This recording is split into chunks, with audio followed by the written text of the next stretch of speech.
విశ్వాసముతో నిండిన ఆత్మను గలవారమై విమోచకుని స్వరము వినుచు లోబడే వారమై విశ్వాసముతో నిండిన ఆత్మను గలవారమై విమోచకుని స్వరము వినుచు లోబడే వారమై విజయోత్సవముతో ఊరేగెదం విజయ ధ్వనులతో పొంగెదం విజయ పదములో సాగెదం యేసు నామములో. హల్లెలూయా. నానాటికి బలము నొందుచు హద్దులు లేని వృద్ధి పొందుచు వేరు తన్ని నీదికెదిగి 1000 రెట్లుగా విస్తరించుము. అధైర్యపడము, అలసిపోము, ఆగిపోము. ఈ యాత్రలో దిగులు చెందక విసుగు చెందక సాగిపోదుము ఈ యాత్రలో అని పాట పాడుతూ దేవుని నామాన్ని స్తుతిద్దాం.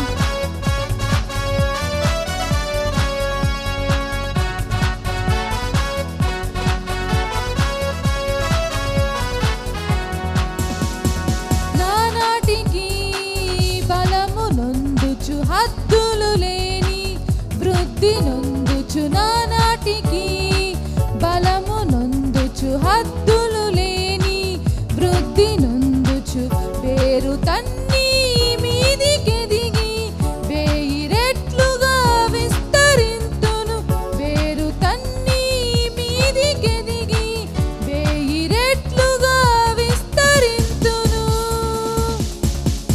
అధైర్యపడను, అలసిపోను, ఆగిపోను ఈ యాత్రలో దిగులు చెందక విసుగు చెందక సాగిపోదును ఈ యాత్రలో. అధైర్యపడను, అలసిపోను, ఆగిపోను ఈ యాత్రలో దిగులు చెందక విసుగు చెందక సాగిపోదును ఈ యాత్రలో. Thank you lord. శ్రమపడిన ఇరికింపబడము, పడద్రోయబడిన తిరిగి లేతుము, తరుమబడిన దిక్కున్న వారము, పాతాల బలము అణచివేసేటువంటి శక్తి ఇచ్చిన దేవుని స్తుతిద్దాం.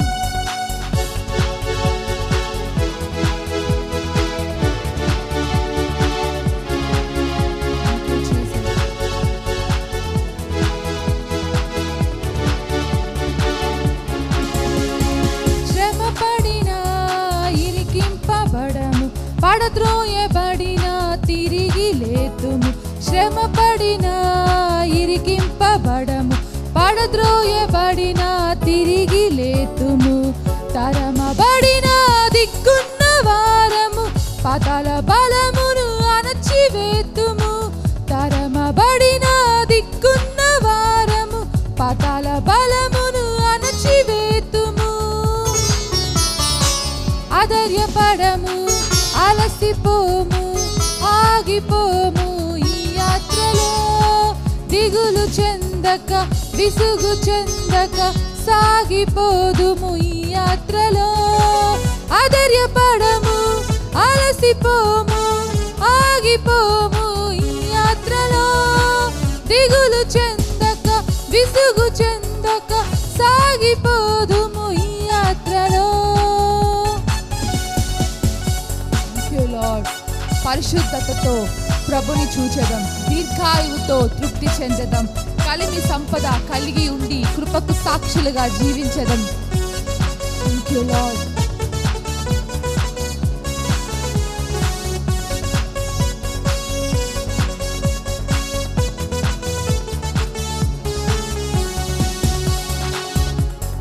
పరిశుద్ధతతో ప్రభుని చూచెదం, దీర్ఘాయువుతో తృప్తి చెందెదం. పరిశుద్ధతతో ప్రభుని చూచెదం, దీర్ఘాయువుతో తృప్తి చెందెదం. కలిమి సంపద కలిగి ఉందుము, కృపకు సాక్షిగా జీవించెదము. కలిమి సంపద కలిగి ఉందుము, కృపకు సాక్షిగా జీవించెదము. అధైర్యపడను, అలసిపోను, ఆగిపోను ఈ యాత్రలో చెందక విసుగు చెందక సాగిపోదును ఈ యాత్రలో. అధైర్యపడను, అలసిపోను, ఆగిపోను ఈ యాత్రలో.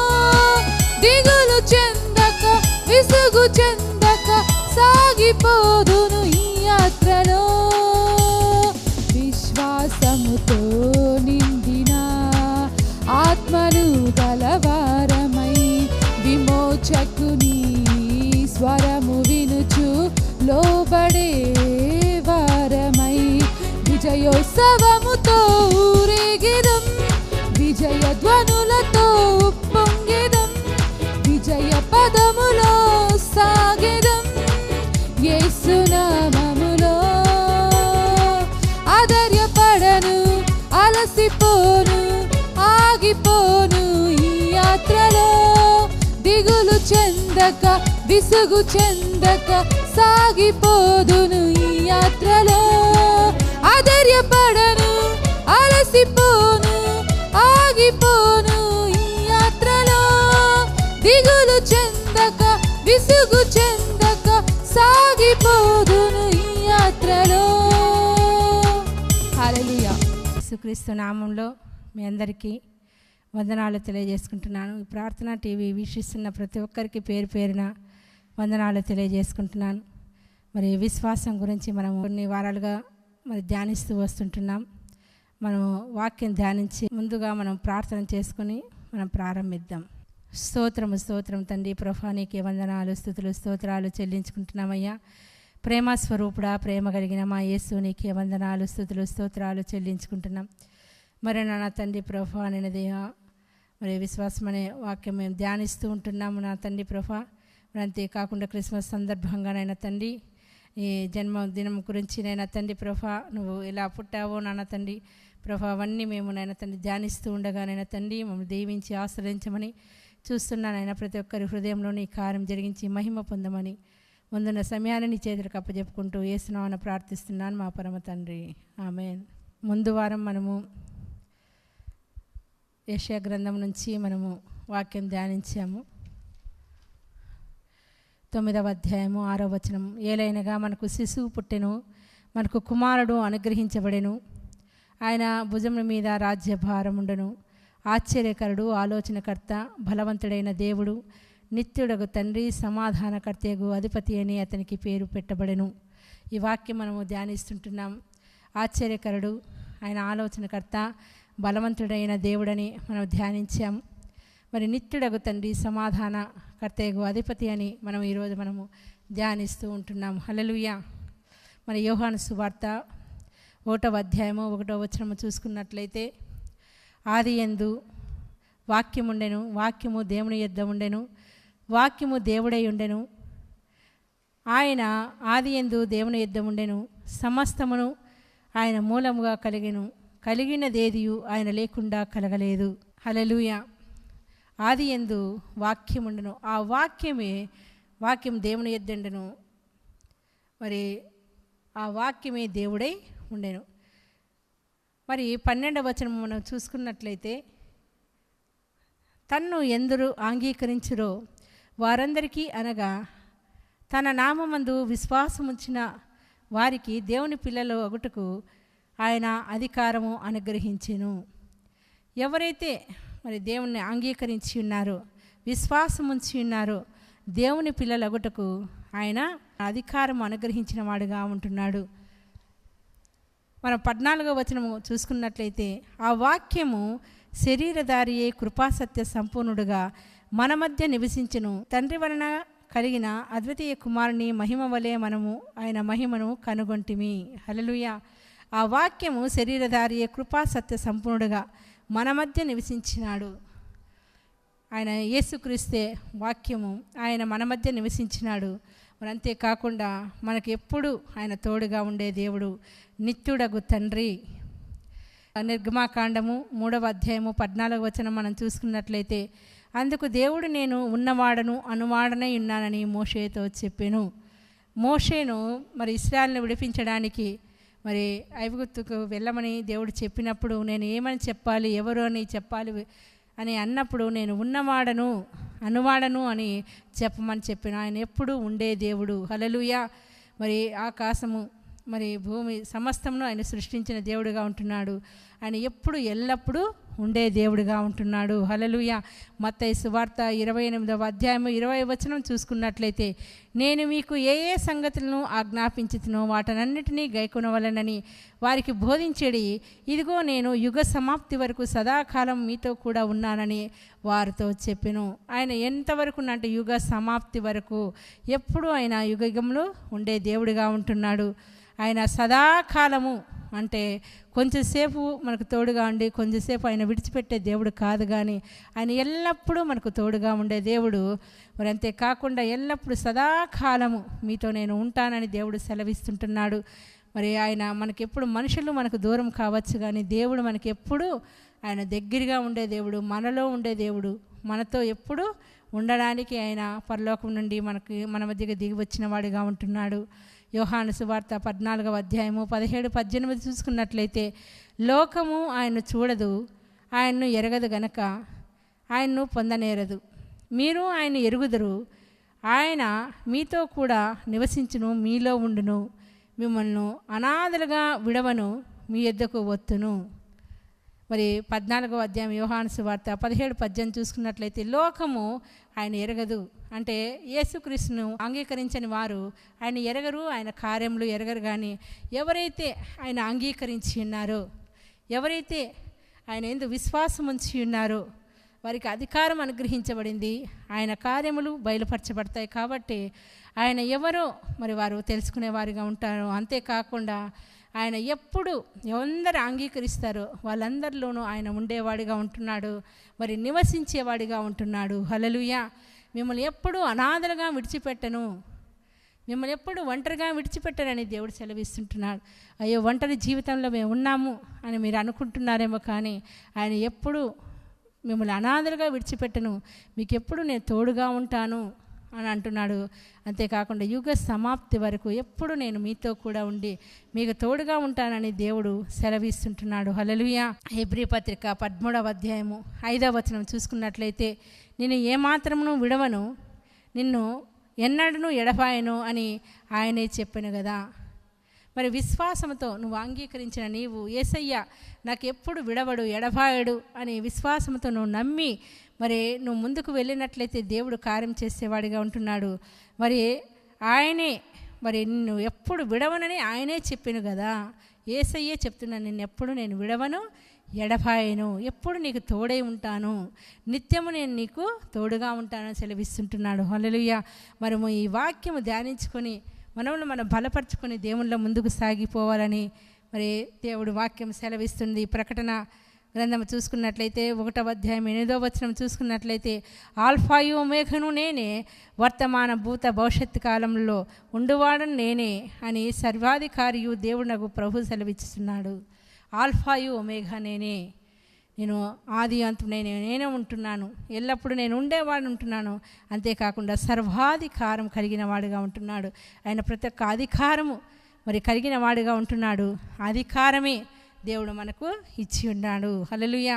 ప్రకటన 1వ అధ్యాయము 18వ వచనం చూసుకున్నట్లయితే, మొదటి వాడను కడపటి వాడను జీవించువాడను మృతుడినైతిని కానీ ఇదిగో యుగ యుగములు సజీవుడినై ఉంటున్నాను. నేను మృతుడినైనాను కానీ ఇదిగో యుగ యుగములకు నేను సజీవుడిగా ఉంటున్నాను, ఎప్పుడు నేను సజీవుడిగా ఉంటున్నాను దేవుడు సెలవిస్తుంటున్నాడు. ఆయన ఎప్పుడు మారని దేవుడు. హల్లెలూయా. మీకా గ్రంథము 5వ అధ్యాయం 2వ వచనం చూసుకున్నట్లయితే, బెత్లెహేము ఎఫ్రాతా యూదా వారికి కుటుంబంలో నీవు స్వల్ప గ్రామమైనను నా కొరకు ఇశ్రాయేలును ఏలువాడు నీలో నుండి వచ్చును. పురాతన కాలం నుండి మొదలుకొని శాశ్వత కాలం వరకు ఆయన ప్రత్యక్షమగుచుండెను. మరి బెత్లెహేము పురంలో పుడతానని ఇక్కడ వాక్యము సెలవిస్తుంది. మీకా గ్రంథంలో మీకా ముందుగానే ఇక్కడ ప్రవచించి వాక్యము వ్రాయడం జరిగింది. హల్లెలూయా. స్వల్ప గ్రామమైన మరి ఆ బెత్లెహేములో యేసయ్య పుడతాడని ఇక్కడ ప్రవక్త అయిన మీకా రాసి ఉన్నాడు. హల్లెలూయా. ఆ గ్రామంలో నేను పుడతాను అని దేవుని వాక్యము సెలవిస్తుంది. అంతేకాకుండా అది నెరవేరడం కూడా జరిగింది. మరి శాశ్వత కాలము ఆయన ప్రత్యక్షమవుతుండను. ఎప్పుడు శాశ్వత కాలము ఆయన ప్రత్యక్షమవుతూ మనతో మాట్లాడుతూ మనలో ఉంటూ మనకు తోడుగా ఉంటూ ఆయన నడిపించేవాడిగా ఉంటున్నాడు. హల్లెలూయా.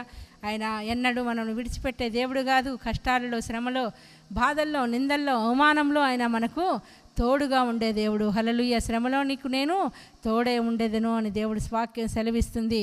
మరి అంతేకాకుండా ఆ శ్రమ నుంచి విడిపించి గొప్ప చేసేవాడిగా యేసయ్య ఉంటున్నాడు. మరి ఐదవదిగా చూసుకున్నట్లయితే సమాధానకర్తకు అధిపతి. ఆయన సమాధానాన్ని కలగజేసేవాడిగా ఉంటున్నాడు, సమాధానానికి అధిపతిగా ఉంటున్నాడు. లూకాసు వార్త 1వ అధ్యాయము 79వ వచనం మనం చూసుకున్నట్లయితే, మరియు ఓ శిశువా, నీవు సర్వోన్నతిని ప్రవక్త అనబడుదువు, మన దేవుని మహావాత్సల్యమును బట్టి వారి పాపములను క్షమించుట వలన తన ప్రజలకు రక్షణ జ్ఞానము ఆయన అనుగ్రహించినట్లు ఆయన మార్గములను సిద్ధపరచుటకై నీవు ప్రభువునకు ముందుగా నడుతువు. మన పాదములను సమాధాన మార్గంలోనికి నడిపించినట్లు చీకటిలోను మరణశాలలోను కూర్చుండే వారికి ఆ మహావాత్సల్యమును బట్టి పైనుండి ఆయన మనకు అరుణోదయము అనుగ్రహించును. హల్లెలూయా. మరి శిశువుగా పుట్టిన ఆయన మరి సర్వోన్నతిని ప్రవక్త అనబడును. ఆయన సర్వోన్నతుడిగా ఉంటున్నాడు, సర్వాంతర్యామిగా ఉంటున్నాడు, సర్వశక్తిమంతుడిగా ఉంటున్నాడు. మరి ఆయన వాత్సల్యం బట్టి మన పాపాలను క్షమించుటకు, తన ప్రజలను రక్షించుటకు మన ఆయన రక్షణ జ్ఞానము ఆయన అనుగ్రహిస్తూ ఉంటున్నాడు. హల్లెలూయా. ఆయన మార్గములు సిద్ధపరచినట్లు మరి ప్రభువునకు ముందుగా నడుతువు మన పాదములు సమాధాన మార్గంలోనికి ఆయన నడిపించేవాడిగా ఉంటున్నాడు. సమాధానం లేకుండా మన పాదములు ఎక్కడికైనా వెళ్తున్నాయా, ఆ పాదములు స్థిరపరిచి మరి సమాధానం కలిగిన మరి ఆ సమాధాన పట్టణంలోనికి, పరలోక రాజ్యంలోనికి నిన్ను నన్ను నడిపించడానికి మరి ఆయన వచ్చి ఉంటున్నాడు. హల్లెలూయా. మరి ఆయన అరుణోదయం చీకటి ప్రాంతంలో ఆయన వెలుగుగా నింపేవాడిగా ఉంటున్నాడు, మనకు వెలుగు ఇచ్చిన వాడిగా ఉంటున్నాడు. హల్లెలూయా. లూకాసు వార్త 2వ అధ్యాయము 14వ వచనము చూసుకున్నట్లయితే, సర్వోన్నతమైన స్థలముల్లో దేవునికి మహిమయు ఆయనకిష్టులైన మనుషులకు భూమి మీద సమాధానమును కలుగునుగా కానీ దేవునికి స్తోత్రము చేయుచుండెను. హల్లెలూయా. సర్వోన్నతమైన స్థలముల్లో ఆయనకు మహిమ. మరంతే కాకుండా ఆయనకి ఇష్టులైన వారి యందు, ఎవరు ఇష్టలంటే ఆయన ఎవరు ప్రేమిస్తారో, ఎవరు దేవుని యందు మరి భయభక్తులు కలిగి ఉంటారో, దేవుని ఆజ్ఞలు ఎవరు పాటిస్తూ ఉంటున్నారో వారందరికీ ఆయన ఏం చేస్తాడంటే సమాధానము కలగజేయడానికే ఆయన ఈ లోకానికి వచ్చి ఉంటున్నాడు. ఆయన సమాధానకర్తయగు అధిపతి. మీ కుటుంబంలో సమాధానము లేదా? మీ మనసులో సమాధానం లేదా? మీ వ్యక్తిగత జీవితంలో సమాధానము లేకుండా, మీరు మనశ్శాంతి లేకుండా మీరు బాధపడుతూ ఉంటున్నారా? దేవుడు సమాధానం ఇచ్చేవాడిగా ఉంటున్నాడు. హల్లెలూయా. మీ కుటుంబాలకు మంచి సమాధానము కలగజేసి ఆయన మీ జీవితంలో సంతోషకరంగా చేయడానికే ఆయన ఈ లోకంలో జన్మించినట్టుగా మనము చూస్తూ ఉంటున్నాం. యోహాను సువార్త 14వ అధ్యాయము 27వ వచనం మనం చూసుకున్నట్లయితే, ఆయన శాంతి సమాధానం మీకు అనుగ్రహించి వెలుచున్నాను, నా శాంతినే మీకు అనుగ్రహించి వెలుచున్నాను, లోకం ఇచ్చినట్టుగా నేను మీకు అనుగ్రహించడం లేదు, మీ హృదయములను కలవపడనీయకుడి, వెరవనీయకుడి. హల్లెలూయా. మీ హృదయాలను ఎప్పుడే కానీ కలవరపడనీయద్దండి, వెరవనీయకుండే. మరి అంతేకాకుండా సమాధానాన్ని, మీకు శాంతిని నేను అనుగ్రహిస్తుంటున్నాను. ఈ లోకంలో అనేక విషయాలు శాంతి దొరుకుతుందని, సమాధానం దొరుకుతుందని, సంతోషం దొరుకుతుందని ఎక్కడికెక్కడికో వెళ్తుంటున్నారా? మరి సినిమా హాల్లోకి వెళ్తుంటున్నారా? మరి సీరియల్ చూడడానికి వెళ్తుంటున్నారా? మరి ఏ ప్రదేశాలకు వెళ్ళి మీరు మరి సంతోషం కోసం మీరు వెళ్తున్నారో దేవుడు ఈరోజు మీతో మాట్లాడుతుంటున్నారు. మరి వాటి వలన ఈ లోకంలో ఇచ్చే శాంతి సమాధానము కొద్దిసేపు, 2 గంటలు 3 గంటలు అంతవరకే. కానీ దేవుడు సంపూర్ణంగా సమాధానం ఇవ్వడానికి, నీ సంపూర్ణంగా శాంతి ఇవ్వడానికి, సంపూర్ణంగా సంతోషం ఇవ్వడానికే ఆయన వచ్చి ఉంటున్నాడు. హల్లెలూయా. మరి లోకం ఇచ్చినట్టుగా నేను ఇయ్యను, కానీ ఇదిగో నీకు శాశ్వతంగా నేను సంతోషము సమాధానం ఇస్తుంటున్నాను. మరి మీకు సంతోషము సమాధానము నేను కలగజేసేవాడిగా ఉంటున్నాను దేవుడే సెలవిస్తుంటున్నాడు. కాబట్టి ఆయన మాటలు మీరు అంగీకరించి హృదయంలో మరి ఈ వాక్యాలు ధ్యానించినట్లయితే మీ హృదయాలకు సమాధానం కలుగుతుంది. అంతేకాకుండా సమాధానం కలగజేసే చోటుకే మీరు వెళతారు. ఎక్కడ శాంతి సమాధానం ఉంటుందో దేవుడు మరి ఎవరైతే ఇద్దరు ముగ్గురు కలిసి ప్రార్థన చేస్తారో అక్కడ నేను ఉంటానని సెలవిస్తుంటున్నాడు. మరి అంతేకాకుండా ఎవరైతే నన్ను అంగీకరించి ఉన్నారో వారి హృదయంలో నేను ఉంటానంటున్నాడు. యేసు ప్రభు మీ హృదయంలోనికి వచ్చినప్పుడే నీకు శాంతి కలుగుతుంది. యేసు ప్రభు నువ్వు అంగీకరించినప్పుడు ఆయన హృదయంలో మరి ఆయన నీలో ఉన్నప్పుడు నీకు సంతోషం కలుగుతుంది. కాబట్టి నువ్వు యేసుక్రీస్తును అంగీకరించినట్లయితే ఈ క్షణమే నీ హృదయంలోనికి వచ్చి ఎన్నడూ లేని సంతోషము సమాధానము నీకు దేవుడు కలగజేసేవాడిగా ఉంటున్నాడు. దేవునికి మహిమ కలుగునుగాక. మరి అంతేకాకుండా అపోస్తల కార్యము 10వ అధ్యాయము 36వ వచనం చూసుకున్నట్లయితే యేసుక్రీస్తు అందరికీ ప్రభువు, ఆయన ద్వారా దేవుడు సమాధానకరమైన సువార్తను ప్రకటించి ఇశ్రాయేలులకు పంపిన వర్తమానము మీరు ఎరుగుదురు. హల్లెలూయా. యేసుక్రీస్తు మరి ఒక్కరికి ఇద్దరికి కాదు కానీ లోకంలో ఉన్న ప్రతి ఒక్కరికి ఆయన ప్రభువుగా ఉంటున్నాడు. యేసుక్రీస్తు అందరికీ ప్రభువు. ఆయన ద్వారా మరి దేవుని సమాధానకరమైన సువార్తను ప్రకటించి ఇశ్రాయేలుకు పంపిన వర్తమానంను మీరు ఎరుగుదురు. మరి ఆయన శుభవర్తమానం కలుగజేసిన వారుగా ఎవరైతే మనం అంగీకరించిన దేవుని బిడ్డలుగా ఉన్నాం, మనం ఇశ్రాయేలుగా ఉంటున్నాము. మరి అంతేకాకుండా ఆయన అందరికీ సమాధాన సువార్త మరి మన జీవితాల దేవుడు సువార్తను మరి తన ప్రజల ద్వారా సువార్త అందించినప్పుడు ఎవరైతే ఆ శుభవర్తమానము మరి అంగీకరిస్తారో ఆ సువార్తను అంగీకరిస్తాడో ఆయన ఈ లోకంలో నీ కొరకు నా కొరకు జన్మించాడని, ఆయన మన కోసమే వచ్చినాడని, మన కోసమే ఆయన మరణించాడని, ఆయన తిరిగి లేచాడని, మరి ఆయన రానయ్యున్నాడు ఎవరైతే అంగీకరిస్తారో వారి హృదయంలో రక్షణ సువార్త జరుగుతుంది, రక్షణ కార్యం జరుగుతుంది. మరి అంతేకాకుండా వారి కుటుంబంలో వారి హృదయంలో సమాధానము కలుగుతుంది. హల్లెలూయా. మరి రోమాపత్రిక 5వ అధ్యాయము 1వ వచనం చూసుకున్నట్లయితే, కాబట్టి విశ్వాస మూలమున మనము నీతిమంతులుగా తీర్చబడి మన ప్రభువైన యేసుక్రీస్తు ద్వారా దేవునితో సమాధానము కలిగి ఉందుము. మరి విశ్వాసముతో మనము నీతిమంతులుగా తీర్చబడతాం.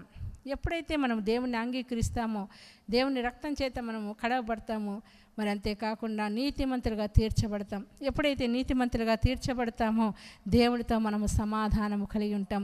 అంతవరకు మనకు సమాధానం ఉండదు, శాంతి ఉండదు, సంతోషం ఉండదు. కానీ మన జీవితాలు మరి ఎటూ కాకుండా మరి అర్థం లేని జీవితాలుగా ఉంటున్నాయి. కానీ ఎప్పుడైతే దేవుణ్ణి అంగీకరిస్తామో అప్పుడు మనము ఒక సమాధానం మనకు వస్తుంది, రక్షణ కలుగుతుంది.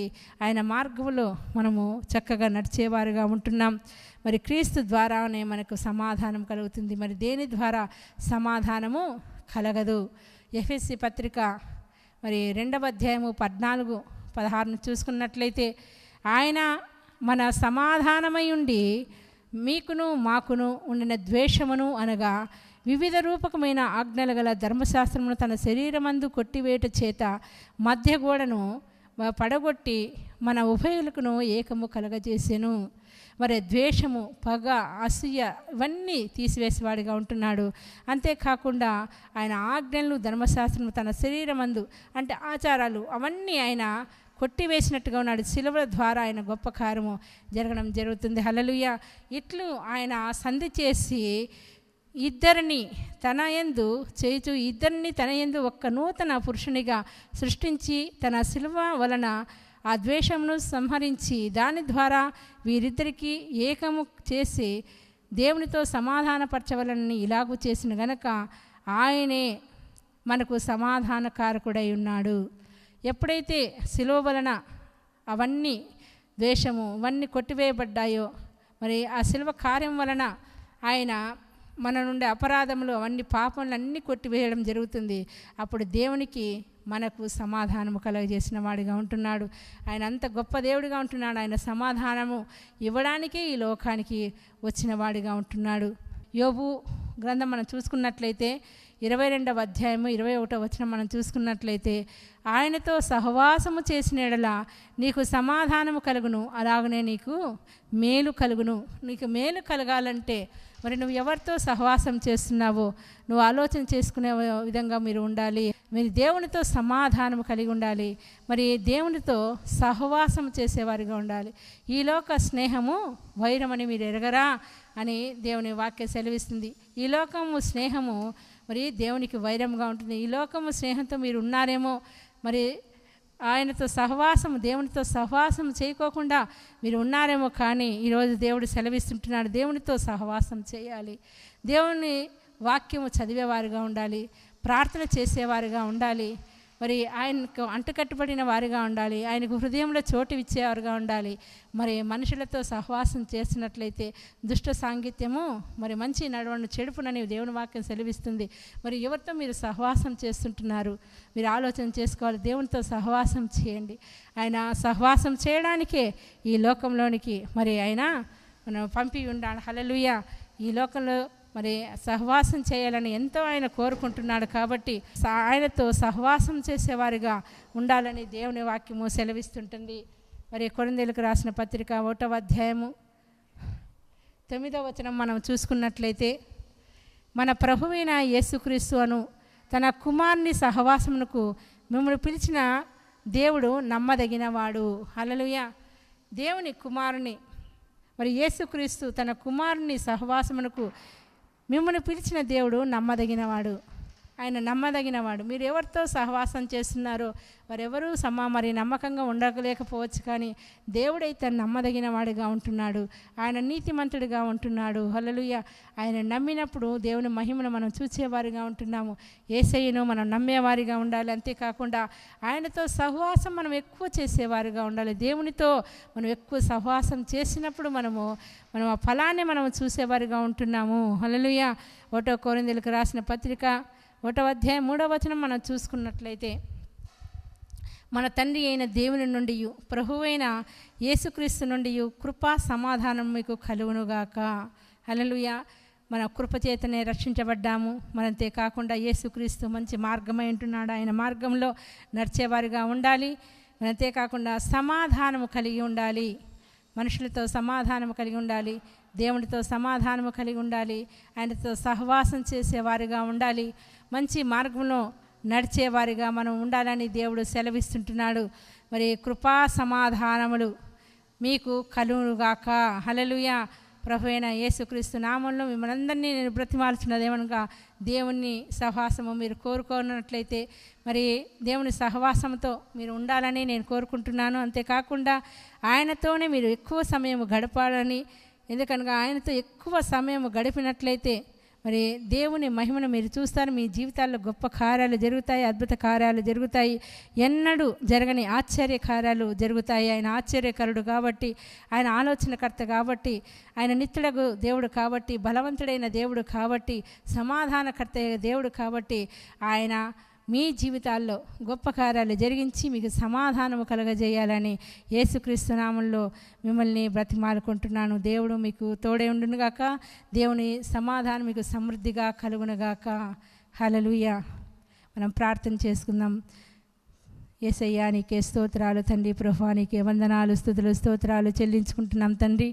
ప్రభువా నిన్న దేవాది దేవుడు, గొప్ప దేవుడు నాన్న తండ్రి. ప్రభువా నిన్న దేవా మరి ఈ లోకంలో అయినా తండ్రి ప్రభా మరి కన్యక గర్భం మరి ఆ గర్భం మీరు జన్మించారు నా తండ్రి ప్రభా. నిన్న దేవా పరిశుద్ధంగానైనా తండ్రి ప్రభా మీరు జీవించి ఈ లోకంలో మీరు ఎలా జీవించారో మీరు తెలియజేశారు నా తండ్రి. స్తోత్రాలనైనా ఎంతమంది నిన్ను అంగీకరిస్తారనైనా వారందరికీ నేను తండ్రి నీ అధికారం ఇచ్చి ఉన్న దేవుడవయ్యా, గొప్ప దేవుడు నా తండ్రి ప్రభా. వారి జీవితంలో గొప్ప కార్యములు, ఆశ్చర్యకారములు, సమాధానమునైనా తండ్రి సంతోషం ఇచ్చే దేవుడు ఉండగా నీకు కృతజ్ఞతలు చెల్లించుకుంటున్నాం తండ్రి.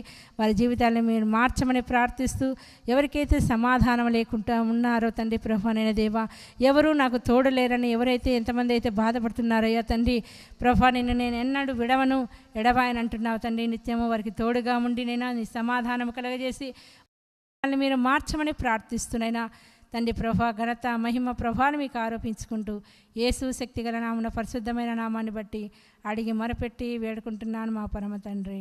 ఆమేన్.